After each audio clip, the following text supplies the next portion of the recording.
உலகெங்கும் ஐரோப்பா முதல் குமரி வரை தங்கள் வேர்களை பரப்பி வாழும் நம் தாய் தமிழ் உறவுகளுக்கு என் முதற்கண் வணக்கம். எல்லோருக்கும் வணக்கம். எல்லாம் வல்ல இறைவனுக்கு நன்றி. இந்த மாபெரும் அண்ட சராசரத்தில் 12 கோடிக்கும் அதிகமான எம் தமிழர்கள் வேரூன்றி வாழ்ந்து வருகின்றனர். கல் தோன்றி மண் தோன்றா காலத்தே வாளோடு முன் தோன்றிய மூத்த குடி எம் தமிழ் குடி என்று சொல்ல கேள்வியுற்றிருப்போம். அப்படிப்பட்ட தமிழ் பற்றுடைய எம் தமிழ் மக்கள், தமிழ் உணர்வுடையவர்கள் இந்த காணொளியை உலகெங்கிலும் இத்தருணம் கேட்டுக்கொண்டிருக்கலாம். ஒவ்வொரு மனிதனின் வாழ்விலும் பல்வேறு விதமான போராட்டங்களை எதிர்கொண்டிருக்கலாம். அதிலும் இலங்கையில் போரின் காரணமாக பல்வேறு எம் மக்கள் தங்கள் வாழ்க்கையை இழந்து, உறவுகளை இழந்து, வாழ்வாதாரங்களை இழந்து தவித்ததால் அவர்களின் உயிர் பிழைப்பிற்காக பல்வேறு நாடுகளுக்கும் அகதிகளாக புலம்பெயர்ந்தனர். என்னதான் இன்று அவர்கள் London, Switzerland, France, Canada, Australia, Netherlands, Germany போன்ற நாடுகளில் வாழ்ந்து வந்தாலும் அவர்களுடைய சொந்த மண்ணில் வாழ்வதை போன்ற ஒரு வாழ்க்கை அதை வார்த்தைகளால் சொல்லி விவரிக்க இயலாது. ஏனெனில் அது அப்பேற்பட்ட ஒரு உணர்வு. இப்படி பிழைப்பு தேடி புலம்பெயர்ந்த எம் மக்கள் அந்நாட்டில் அவர்களுடைய வாழ்வாதாரத்தை நிலைநிறுத்திக் கொள்வதற்கு மிகுந்த போராட்டங்களை சந்தித்திருக்க கூடும். அதிலும் எந்த கஷ்டங்களை வேண்டுமானாலும் அவர்களால் சமாளித்துக் கொள்ள முடியும். ஆனால் இந்த பணக்கஷ்டம், பணப்பிரச்சனையை வார்த்தைகளால் சொல்லி மாளாது. அதனால் எனது இந்த காணொளி உங்கள் அறிவு கண்களை திறந்து உங்கள் வாழ்க்கையை மேலும் விசாலப்படுத்தும் என்ற நோக்கில் இத்தகவலை உங்களுடன் பகிர்ந்து கொள்ள விழைகிறேன். காணொளி முழுவதையும் கேளுங்கள். நிச்சயம் அது உங்கள் வாழ்விற்கு பயனளிக்கும். சமீபமாக சித்தர்கள் எழுதிய சில புத்தகங்களை படிக்க நேர்ந்தது.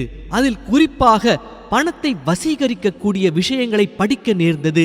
என்னதான் மனம், ஆழ்மனம் என்று நான் தொடர்ந்து பேசி வந்தாலும் பல 100 வருடங்களுக்கு முன்னர் சித்தர்கள் ஆராய்ந்து கூறிய மூலிகைகளுக்கும் மிகுந்த சக்தி உள்ளது.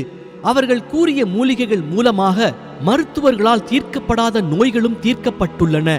அதை போன்றே இந்த மனிதனை பாடாய்படுத்தி எடுக்கும் பணத்தினை ஈர்ப்பதற்கும் சில எளிய முறைகளை கூறியிருக்கின்றனர். அதை படிக்கும் பொருட்டு அத்தகவல் எனக்கு மிகுந்த ஆச்சரியத்தையும் ஒருவித வியப்பையும் எனக்குள் ஏற்படுத்தியது. சரி, அவர்கள் கூறியபடி அதனை கடைபிடித்து பார்க்கலாமே என்று முயன்றும் பார்த்தேன். ஆஹா, என்ன ஆச்சரியம்! அதன்படி அபார பலனையும் கண்கூடாக என்னால் பார்க்க முடிந்தது. எல்லோரும் அதை அறிந்து கொள்வதற்கு மிகுந்த ஆவலாக உள்ளீர்கள் என்பதை என்னால் புரிந்து கொள்ள முடிகின்றது. குறிப்பு: இப்போது நான் கூற இருக்கும் தகவலோடு சேர்த்து உங்கள் ஆழ்மனதையும் இயக்கினால் உங்களால் மிகச் சிறப்பான, அற்புதமான செல்வ செழிப்போடு, ஆனந்தத்தோடு பணத்தை ஈட்டுவதில் திருப்தி அடைந்து பொருளாதார சிக்கல்களிலிருந்து விடுதலை அடைய முடியும். பணம் உங்களிடம் வருகின்ற போது அதை தாராளமாக செலவு செய்யும் செல்வந்தர் மனநிலைமை உங்களுக்கு வர வேண்டும். இதுவே சித்தர்கள் கூறும் பணத்தை ஈர்ப்பதற்கான முதல் அடிப்படை தகுதி. அதனால் எப்போது உங்கள் மன அமைப்பை மாற்றிக் கொள்கின்றீர்களோ உங்களுடைய பண அமைப்பும் மாற்றமடைய தொடங்கிவிடும். அதனால் உங்களுடைய ஆழ்மனதை பணக்கார தன்மைக்கு மாற்றுவதற்கு முற்படுவது அவசியம். இப்போது உங்களுடைய வாழ்க்கையில் பிரச்சனை, அது எதுவாக வேண்டுமானாலும் இருக்கலாம். அந்த பிரச்சனைகளை உங்களுக்கு இடப்பட்டிருக்கும் பூட்டாக கற்பனை செய்து கொள்ளுங்கள். அந்த பூட்டை திறப்பதற்கான சாவி உங்களிடம் இப்போது இல்லை. அவற்றை திறப்பதற்கான சாவியை உங்களிடம் தர முயல்கிறேன். இந்த சாவியை கைப்பற்றுவதும் கைப்பற்றாததும் உங்களிடமே உள்ளது. உங்களுடைய வீடு மற்றும் நீங்கள் வியாபாரம் செய்யும் அலுவலகங்கள் காற்றோட்டம் நிறைந்ததாக இருக்க வேண்டும். கூடுமானவரை காற்று உள்ளே வந்து செல்வதற்கு ஜன்னல்களை திறந்து வைத்திருத்தல் அவசியம். அப்போதே அந்த இடம் எனர்ஜி நிறைந்ததாக இருக்கக்கூடும். நீங்கள் தங்கும் இடத்தில் எனர்ஜி நிறைந்ததாக இருந்தால் மட்டுமே உங்களுடைய மைண்ட் அற்புதமாக இருக்கக்கூடும். உங்களுடைய மைண்ட் சரியாக இல்லாத பட்சத்தில் உங்களுக்கு வரக்கூடிய ஐடியாக்களும் மிகவும் வறட்சியாகவே வரக்கூடும். அதனால் நீங்கள் இருக்கும் இடம் எனர்ஜி சரியாக இருக்கும்படி பார்த்து கொள்ள வேண்டியது அவசியம். அப்போதே உங்களுக்கு பணம் சம்பாதிப்பதிலும் ஆர்வம் ஏற்படக்கூடும்.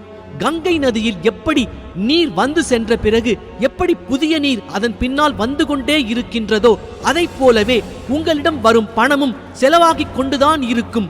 அதை நினைத்து நீங்கள் கவலையுறக்கூடாது. பணம் உங்களிடம் வருவதே செலவாவதற்காகத்தான். நீங்கள் வைத்திருக்கும் பணம் செலவான பின்பு புதிய பணம் எப்படி அந்த கங்கை நதியைப் போலவே வரத்தான் போகிறது. அதனால் நன்றாக புரிந்து கொள்ளுங்கள், பணம் எப்போதும் உங்களிடம் தங்காது. சிலர் என்னிடம் கூறுவார்கள், சார், என்கிட்ட பணமே தங்க மாட்டேங்குது, பணம் என்கிட்ட வரதுக்கே அடம் பிடிக்குது. உங்களிடம் இருந்து போன பணம் புதிய பணமாக வராமல் இருந்தால்தான் நீங்கள் கவலையுற வேண்டும். அதனால் பணம் போகும் வரும், போகும் வரும். இதுதான் பணத்தின் தன்மை என்பதை நன்றாக புரிந்து கொள்ளுங்கள். அதனால் பணத்தை நீங்கள் செலவு செய்யும் போது உங்களை செல்வந்தர்களாகவே நினைத்து செலவு செய்யுங்கள். ஐயோ பணம் போய்விட்டதே என்று கவலை கொள்ளாதீர்கள். எப்படி கிணற்றில் தண்ணீர் இறைக்க இறைக்க புதிய ஊற்று தண்ணீர் ஊற்றெடுக்குமோ அதுபோலவே பணத்தை செலவு செய்யத்தான் உங்களுக்கு மீண்டும் மீண்டும் புதிய பணம் வந்து கொண்டே இருக்கும். தேக்கும் பணம் தேக்கமடைந்து பயனற்ற ஒன்றாகவும் மாறிவிடக்கூடும். எப்படி டிமானிட்டைசேஷன் அறிவித்தவுடன் பலர் தேக்கி வைத்திருந்த கட்டுக்கட்டான பணக்கட்டுகள் எவருக்கும் பயனற்ற காகிதங்களாக மாறியதோ அதை போன்றே. அதனாலேயே பெரும் செல்வந்தர்கள் அவர்களுடைய பணத்தை வேறு வியாபாரத்தில் முதலீடு செய்து பணத்தை பெருக்க முற்படுவார்கள். இதில் கஞ்சர்கள், ஆங்கிலத்தில் ஸ்டிஞ்சி என்று சொல்லப்படக்கூடியவர்கள் தங்களுக்கு செலவு செய்வதற்கே மிகவும் யோசிப்பார்கள். அதாவது என் பாக்கெட்ல இருந்து பணம் வெளியே வந்துருமா பாப்போம் என்று பணத்திடம் சவால் விட்டு கொண்டிருப்பவர்கள் இவர்கள். பணம் எப்போதும் பன்மடங்காக பெருகுவதற்கு துடித்துக் கொண்டிருக்கிறது நண்பர்களே. அதை நுட்பமாக புரிந்து கொள்ளுங்கள். சித்தர்கள் கூறுவது பணம் இருக்கும் இடத்தில் நறுமணங்கள் இருப்பது அவசியமானது. அதனால் பணம் வைக்கும் இடங்களை நறுமணம் நிறைந்ததாக பார்த்து கொள்ள வேண்டும். அதிலும் குறிப்பாக பச்சை கற்பூரத்திற்கும் வசம்பு இலைக்கும் பணத்தை ஈர்க்கும் ஆற்றல் அதிகம் உள்ளதாக சித்தர்கள் கூறுகின்றனர். இதில் கற்பூரத்தை நாம் எதற்காக குறிப்பாக பயன்படுத்துவோம்? கடவுளுக்கு தீபாராதனை காட்டும் வேளைகளில் இதனை பயன்படுத்துவோம். அல்லது திருஷ்டி கழிப்பதற்காக பாட்டிமார்கள் வீட்டில் உள்ள அனைவரையும் அழைத்து ஏதாவது ஒரு நிகழ்ச்சி முடிந்த உடனே அல்லது பேரன் பேத்திகளுக்கு கண் பட்டுவிடும் என்று திருஷ்டி கழிப்பதை வழக்கமாக கொண்டிருப்பர். அதாவது கற்பூரத்தின் ஆற்றல் நெகட்டிவ் எனர்ஜியை விரட்டி அதன் தன்மையான பாசிட்டிவ் எனர்ஜியை மேலோங்கச் செய்வதே. வசம்பின் ஆற்றல் பிறந்த குழந்தைகள் வெகுநாள் பேசாமல் இருக்கும் பட்சத்தில் அவர்களின் நாக்கில் வசம்பை உரசி தேய்த்து விடுவார்கள். அதனால் பேசாத குழந்தைகள் வேகமாக பேசும் ஆற்றல் பெறக்கூடும். அதனால் பணம் வைக்கும் இடத்தில் இவை இரண்டையும் வைத்துக் கொள்ளலாம். எது எப்படியோ நண்பர்களே, இவை இரண்டிற்கும் பாசிட்டிவ் எனர்ஜியை ஈர்க்கும் ஆற்றலை உடையது. வெளிநாட்டில் வாடும் சிலர் இந்தியாவில் பெரிய வீடுகளை கட்டி இருப்பார்கள். அவர்களுடைய வேலையின் காரணமாக பெரும்பாலான நாட்கள் வெளிநாட்டில் இருப்பதால் அவர்கள் கட்டிய வீட்டின் ஒரு பகுதியை வாடகைக்கும் மற்றும் அவர்கள் வீட்டில் தினமும் வந்து வேலையாட்கள் இரவு வேளைகளில் தங்கி காலை ஆனதும் வாசல் தெளித்து கோலமிடுமாறும் அறிவுறுத்துவர். ஏனெனில் ஆள் அரவம் அற்ற வீட்டில் நெகட்டிவ் எனர்ஜி தேக்கம் அடைந்து விடக்கூடும். இதைத்தான் பேய் வீடு, கருப்பு நடமாடுது, மோகினி பிசாசு அந்த வீட்டுல இருக்கு என்று கூறுவதை கேள்வியுற்றிருப்போம். அதிலும் யாரும் புழங்காத வீட்டில் செவர்கள் அனைத்தும் வீரல் விடத் தொடங்கும். இதற்கு காரணம் அந்த வீட்டினுடைய நெகட்டிவ் எனர்ஜி. நான் முன்னர் கூறிய இரண்டுடன் மிளகு மற்றும் புதினா இதழுக்கும் பாசிட்டிவ் எனர்ஜியை ஈர்க்கக்கூடிய மற்றும் பணத்தை ஈர்க்கக்கூடிய ஆற்றல் இருப்பதாக சித்தர்கள் கூறுகின்றனர். நாம் வைத்திருக்கும் பண காகிதத்திற்கு உயிர் கிடையாது, ஆனால் அதற்கு எனர்ஜி இருக்கிறது. இங்கு ஒவ்வொன்றுமே ஆற்றலின் அடிப்படையிலேயே இயங்குகின்றது. சில நபர்கள் பணம் என்ன மரத்துல காக்கிதா என்று கேட்பார்கள். உண்மையில் பணம் என்ற ஒன்று அந்த மரத்திலிருந்து எடுக்கப்பட்ட ஒரு பேப்பர் காகிதம். அந்த பேப்பர் காகிதமே பணக்காகிதமாக அச்சடிக்கப்படுகின்றது. அப்படி பார்த்தால் பணம் உண்மையில் மரத்தில்தான் காய்க்கின்றது. பணம் நம்மிடம் ஏகபோகமாக வருவதற்கு கணவன் மனைவிக்குமான உறவு முறை சுமூகமாக இருக்க வேண்டும் என சித்தர்கள் கூறுகின்றனர். ஒரு வீட்டில் வாழும் மங்களகரமான பெண் எவ்வளவு சுபிக்ஷம் நிறைந்தவளாகவும் சந்தோஷம் நிரம்பியவளாகவும் உள்ளார்களோ அந்த அளவிற்கு பணப்புழக்கம் ஏற்படும் எனவும் கூறுகின்றனர். எந்த வீட்டில் பெண் மனப்புழுக்கத்துடன் அழுது கொண்டு இருக்கிறாளோ அவ்வீட்டில் பணப்பற்றாக்குறை ஏற்படும் எனவும் கூறுகின்றனர். இங்கு பலர் வீட்டில் பணம் பெருகுவதற்காக மணி பிளான்ட் என்று சொல்லப்படக்கூடிய செடியை வளர்ப்பதை பெரும்பாலானவர்கள் பார்த்திருப்போம். அல்லது துளசி செடியை பணவரவிற்காக வளர்ப்பதை பார்த்திருப்போம். ஆனால் சித்தர்கள் இவற்றையெல்லாம் மிஞ்சும் ஆற்றல் கற்பூரவள்ளி என்று அழைக்கப்படக்கூடிய செடிக்கு உள்ளதாக கூறுகின்றனர். இந்த செடியை சரியாக பராமரித்து அவற்றிற்கு தண்ணீர் ஊற்றி அவை அபரிமிதமாக வளரும் பட்சத்தில் பணவரவு ஏகபோகமாக இருக்கும் எனவும் கூறுகின்றனர். இதில் குறிப்பாக கற்பூரவள்ளி என்ற செடி துளசியை விட மிகுந்த மருத்துவ குணம் உடையதாகும். இந்த கற்பூரவள்ளி இலையின் சாறில் இருந்துதான் ஓம தண்ணீர் தயாரிக்கப்படுகின்றது. வயிறு சம்பந்தமான பிரச்சனைகளுக்கு ஓம தண்ணீரை அருந்தினால் உடனே அப்பிரச்சனை தீரும். அதுவும் இல்லாமல் சளி, காய்ச்சல் போன்ற பிரச்சனைகளுக்கும் பெரியவர்கள் முதல் சிறியவர்கள் வரை இந்த கற்பூரவள்ளி சாற்றை அருந்துவர். குறிப்பாக கற்பூரவள்ளிக்கு பாசிட்டிவ் எனர்ஜியை அதிகமாக ஈர்க்கக்கூடிய ஆற்றலை பெற்றது. இதனை குறிப்பாக வீட்டிற்கு முன்னால் நம் கண் பார்வையில் படுவதை போன்று இச்செடி இருக்க வேண்டியது அவசியம் எனவும் கூறுகின்றனர். இத்தகவலை அறிந்தபோது எனக்கு மிகவும் ஆச்சரியம் ஏற்படுத்திய விஷயம், என் வீட்டின் மேலே உள்ள சிறிய தோட்டத்தில் கற்பூரவள்ளி செடி காடு போல மண்டி கிடந்தது. நான் எனது வேலை செய்யும் நபரை சில வேளைகளில் கடிந்து கொண்டது கூட உண்டு. ஏன் இதை இப்படி காடு மாதிரி வளர விட்டிருக்கிறாய், வெட்டிப்போடு என்று கூட சொல்லி இருக்கிறேன். அதனை படம் எடுத்து உங்களுக்கு காண்பிக்கிறேன். இப்படி நான் சொன்னதும் உன்னிடம் எத்தனை கோடி இருக்கிறது என கேட்காதீர்கள். ஏனென்றால் இப்படி என்னை பல பேர் கமெண்டில் சமீபமாக அறிவ கோடீஸ்வரன், முதல்ல நீ கோடீஸ்வரன் ஆயிட்டியா, முதல்ல நீ கோடீஸ்வரன் ஆகி காட்டு, அப்புறம் எங்களுக்கு அட்வைஸ் பண்ணு, இன்கம் டாக்ஸ் கட்டினீங்களா, இது போன்று இன்னும் அடுக்கடுக்கான கமெண்ட்டுகளை பார்க்கும்போது சிரிப்பதா அழுவதா என்று தெரியவில்லை நண்பர்களே. யாரும் எவரும் அவர்களுடைய சொத்து மதிப்பையோ அல்லது அவர்கள் மாத சம்பளத்தையோ எல்லோரிடமும் பட்டவர்த்தனமாக கூறிக்கொண்டே இருக்க மாட்டார்கள். அது அவர்களுடைய பிரைவசி. அதற்குள் உங்களுடைய மூக்கை நுழைக்காதீர்கள். நீங்கள் இப்படி கமெண்டில் கேட்பதை பார்க்கும்போது பிரபல யூடியூபர் மதன் கௌரியிடம் பல லட்சம் பேர் உங்களுடைய சம்பளம் என்ன, நீங்க மாசம் யூடியூப்ல எவ்வளவு சம்பாதிக்கிறீங்க, அவர் உங்களிடம் நான் இத்தனை லட்சம் யூடியூப் மூலமாக சம்பாதிக்கிறேன் என சொல்லவா போகின்றார்? அதை நாம் கேட்பதும் தப்பு. அது அவருடைய உழைப்பின் காரணமாக வரக்கூடிய ஊதியம். நான் இதை உங்களிடம் பகிர்ந்து கொண்டதற்கான காரணம், இவை எல்லாமே உங்களுடைய மைண்ட் எவ்வளவு நேர்மறையாக உள்ளதோ அவற்றின் வெளிப்பாடே இந்த என் வீட்டில் வளரும் புதர் போன்ற கற்பூரவள்ளி செடியும். நண்பர்களே, நான் எனக்கான மிகப்பெரிய இலக்குகளை வைத்திருக்கிறேன். அவற்றை நிச்சயம் அதை நான் அடைந்தும் விடுவேன். நான் கோடீஸ்வரனாகி நீங்கள் என்ன செய்ய போகின்றீர்கள்? நான் உங்களையும் சேர்த்து அழைத்து போகலாம் என்று நினைக்கிறேன். நீங்கள் என்னடா என்றால் உங்களுடைய சந்தேகத்தை என் மீதும் திணிக்க பார்க்கின்றீர்கள். அதிகமாக சந்தேகம் கொள்ளாதீர்கள். அது உங்கள் ஆழ்மனதிற்கு நீங்கள் இடும் முட்டுக்கட்டை. எனக்கு விசாலமான எம் மக்களை உயர்த்த வேண்டும் என்ற பார்வையுடையவன் நான். முடிந்தால் எனக்கு தோள் கொடுங்கள், என்னுடன் பயணியுங்கள், எனக்கு உதவுங்கள். அப்போது வெகு சீக்கிரம் நாம் அனைவரும் வெல்வோம். ஒருவர் வளர்ச்சி பெற்றால் தானே அடுத்தவர்களை தூக்கிவிட முடியும். நானும் வளர மாட்டேன், அவர்களும் வளரக்கூடாது என்றால் அது குறுகிய மனப்பான்மை. இதிலிருந்து நான் கூற விழைவது, என்னுடைய மைண்ட் அக உலகத்தின் வெளித்தோற்றமே அங்கு வளரக்கூடிய அந்த கற்பூரவள்ளி செடி. உங்கள் மனம் எனும் கதவை எவ்வளவு விசாலமாக திறந்து வைத்துள்ளீர்களோ அந்த அளவிற்கு உங்களுக்கு பணவரவு வரக்கூடும். மழை பெய்கிறது, நீங்கள் அடம் பிடித்துக் கொண்டு உங்களுடைய தன்னிலையை விட்டு கொடுக்காமல், என் அம்மா மழை பெய்யும் போது சிறிய பானையைத்தான் வைப்பார், அதனால் நானும் சிறிய பானையைத்தான் வைப்பேன் என்றால் மழை அந்த பாத்திரத்தை தான் நிரப்பக்கூடும். அப்படி இல்லாது மழைதான் பெய்கிறது, காசா பணமா எடுத்து ஒரு 10 பெரிய பாத்திரத்தை வை என்று முடிவு செய்தால் நீங்கள் தான் புத்திசாலி. அதனால் வலைகளை பின்னி கடலில் பெரியதாக விரித்து வைத்து விடுங்கள். வலையின் கொள்ளளவிற்கு ஏற்ப மீன்கள் வந்து அந்த வலைக்குள் மாட்டிக்கொள்ளும். பணம் வருவதற்கான பிரபஞ்சத்தின் ரகசியத்தை சொல்கிறேன், கேளுங்கள். நீங்கள் உங்களுக்கு பணம் எவ்வளவு வேண்டும் என்பதை தீர்க்கமாக முடிவு செய்ய வேண்டும். அப்போது உங்களுக்கு தேவையான பணத்தை பிரபஞ்சம் உங்களிடம் அனுப்பும். இதுதான் பணத்திற்கான பிரதானமான ரகசியம்.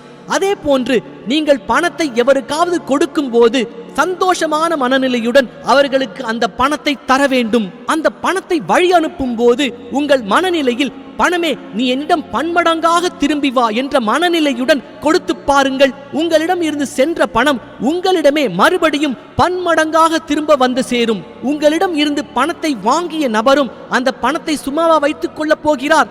அவரும் உங்களிடம் இருந்து வாங்கிய பணத்தை செலவுதான் செய்ய போகிறார். சோம்பேறிகளும் உழைக்க மனம் இல்லாதவர்களும் திறமை இல்லாதவர்களும் தான் பணம் செலவாகின்றதே என்று கவலைப்படுவார்கள். அபார திறமையும் உழைக்கும் மனமும் உடையவர்கள் பணம் செலவாவதை நினைத்து கவலைப்படவே மாட்டார்கள். நீங்கள் நல்ல நோக்கத்தோடு செலவு செய்யும் பணம் உங்களிடம் 2 மடங்காக 3 மடங்காக உங்களிடமே வந்து சேரும். இதனை சோதனை செய்து பாருங்கள். உங்களுக்கே அப்போது வியப்பை ஏற்படுத்தக்கூடும். சித்தர்கள் இந்த பணத்திற்காக உன் வாழ்க்கையை தொலைத்து விடாதே. உன்னுடைய இளமையான காலகட்டத்தில் எதை பார்த்து அனுபவிக்க வேண்டுமோ அவற்றை அந்தந்த காலகட்டத்திலேயே செய். ஏனெனில் உன்னால் பணத்தை சம்பாதித்துக் கொள்ள முடியும், ஆனால் சென்ற இளமையை உன்னால் மீண்டும் சம்பாதிக்க முடியாது என்று கூறுகின்றனர். அதாவது 30 காலகட்டத்திற்குள் திருமணம் செய்ய வேண்டும், 40 வயதில் பார்க்க வேண்டிய சுற்றுலா தலங்களுக்கு சென்று காண வேண்டும், அதை விடுத்து பணம் சம்பாதித்து விட்டு 60 வயதில் கல்யாணம் செய்து கொள்கிறேன். உங்களுக்கு நீங்கள் பணம் சேர்த்த பிறகு 60 வயதில் யார் உங்களுக்கு பெண் தருவார்கள்? அதனால் எதை எப்போது செய்ய வேண்டுமோ அதை அன்றே செய்யுங்கள், நன்றே செய்யுங்கள். இந்த பதிவு உங்களுக்கு பிடித்திருக்கும் பட்சத்தில் இத்தகவலை எம் தாய் தமிழ் உறவுகளுக்கும் பகிர்ந்து அவர்கள் வாழ்விலும் முன்னேற்றம் அடைய வழிவகை செய்யுங்கள் மக்களே. மேலும் இதை போன்ற பல பதிவுகளில் உங்களுக்கு ஆற்றலாக ஒளியாக ஏஎல் சூர்யா. நன்றி, வணக்கம். உலகமெங்கும் வேரூண்டி வாழும் எம் தாய் தமிழ் உறவுகளுக்கு என் முதற்கண் வணக்கம். நான் ஜெகதீபன் ஜெயமலேந்து கலைக்கிறேன். இந்த அண்டா சராசரத்தில் மூளை முடுக்களை நம் தமிழர்கள் எங்கேயுமே பரவியிருக்காங்க. தமிழ் குடிதான் மூத்த குடி என்று சொல்லுவாங்க. அப்படிப்பட்ட நம் தமிழர்கள் உலகம் ஃபுல்லாக இந்த வீடியோவை பார்த்துக்கிட்டு இருப்பீங்க. எல்லோருக்கும் பெரிய ஆசைகள், கனவுகள், லட்சியம் இருக்கும். நம்ம வாழ்க்கையில் எப்படியாச்சும் வந்துட மாட்டோமான்ட்டு, என்னடா இந்த மாதிரி ஒரு வாழ்க்கை வாழ்ந்துக்கிட்டு இருக்கோமே, இப்படிப்பட்ட ஒரு ஏக்கத்தோடு இருக்கிற நபராக இருக்கலாம். நானும் அப்படிப்பட்ட ஒரு சாதாரண மனநிலைமையோட மனிதனைத்தான் இருந்தேன். ஆனால் ஒரு நாள் எவ்வளவோ வீடியோ பார்த்துருப்பேன் யூடியூப்பில். ஒரு நாள் ஏஎல் சூர்யா சாரோட வீடியோ பார்த்தேன். பார்க்க எனக்குள்ளேயே ஒரு புத்துணர்ச்சி, ஒரு வித்தியாசமான ஒரு ஃபீலிங். வாழ்க்கையில் முன்னேற துடிக்கிற ஒவ்வொருவரும் பார்க்க வேண்டிய வீடியோ கட்டாயம் அவரோட வீடியோ எல்லோரும் பாருங்கள். அப்புறம் கண்டிப்பாக ஆன்லைனில் தான் கிளாஸ் எடுத்துக்கலான்ட்டு நினச்சேன். அதுக்கப்புறம் அவரை நேராக போய் ஜேமர்லேருந்து பார்த்து அவரை நேரடியாக போயிட்டு பயிற்சி எடுக்கலான்ட்டு நான் முடிவு செய்தேன். அதுக்கப்புறம் சென்னைக்கு கிளம்பி போனேன். போயிட்டு அவரை பார்த்தேன். அன்றைய நாள் அவருடைய பார்வை, அவருடைய ஒரு எனர்ஜி என் மேல் பட்டது. அந்த பார்வை பட்டவுடனே வாழ்க்கையை துலங்கின மாதிரி ஒரு உணர்வு ஏற்பட்டது. அவர் என் தலைமேல் கை வச்சு தீட்சை கொடுத்த உடனே நான் என் வாழ்க்கையில் உள்ள பெரிய சாதனையாளர், நான் எதற்காக படைக்கப்பட்டிருக்கிறேன் அப்படி என்கிற உண்மையாகவே உணர்ந்தேன்.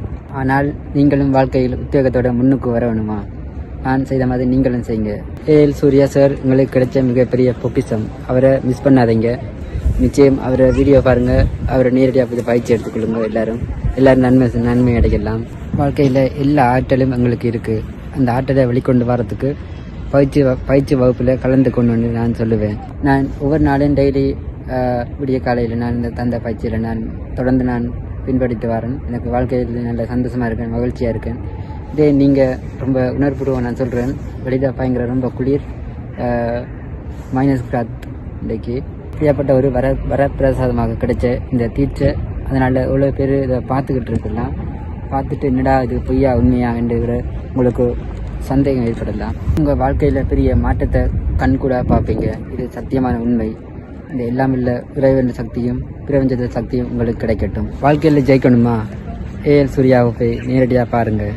வாழ்க்கையில் ஜெயிங்க. நன்றி, வணக்கம்.